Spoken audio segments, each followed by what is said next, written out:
గురుర్బ్రహ్మ గురుర్విష్ణు గురుర్దేవో మహేశ్వరః గురుర్ సాక్షాత్ పరబ్రహ్మ తస్మై శ్రీ గురవే నమః.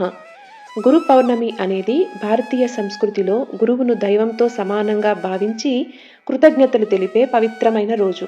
ఈ రోజున మహర్షి వేదవ్యాసుడితో పాటు జగద్గురువు ఆది శంకరాచార్యులను కూడా భక్తితో స్మరించడం అనాదిగా వస్తున్న సంప్రదాయం. ఎందుకంటే ఆయన సనాతన ధర్మాన్ని పునరుజ్జీవింపజేసి భారతదేశాన్ని ఆధ్యాత్మికంగా ఏకతాటిపై నిలబెట్టిన మహానుభావుడు. ఇంతకీ ఆదిశంకరాచార్యులు ఎవరు? ఆదిశంకరాచార్యులు కేరళ రాష్ట్రంలోని కాలడి గ్రామంలో జన్మించారు. తండ్రి శివగురు, తల్లి ఆర్యాంబ.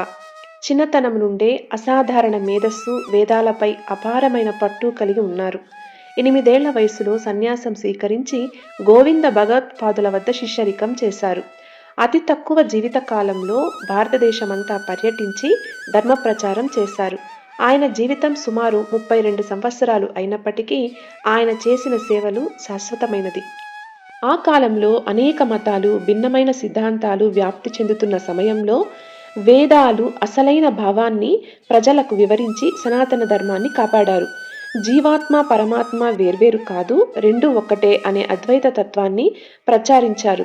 అహం బ్రహ్మాస్మి, తస్మవసి వంటి మహాకావ్యాలను సులభంగా అర్థమయ్యేలా వివరించారు. ఉపనిషత్తులు, భగవద్గీత, బ్రహ్మసూత్రాలపై అద్భుతమైన భాష్యాలు రచించి భారతీయ తత్వశాస్త్రానికి అమూల్యమైన సేవ చేశారు. కాశ్మీర్ నుండి కన్యాకుమారి వరకు పాదయాత్ర చేసి ప్రజల్లో ధర్మ చైతన్యం కలిగించారు. హిందూ మతానికి శంకరాచార్యులు చేసినటువంటి సేవలు అమోఘమైనవి. వేదాల ప్రాముఖ్యతను ప్రజల్లోకి తీసుకువచ్చి 4 దిక్కుల్లో 4 ప్రధాన పీఠాలను స్థాపించారు.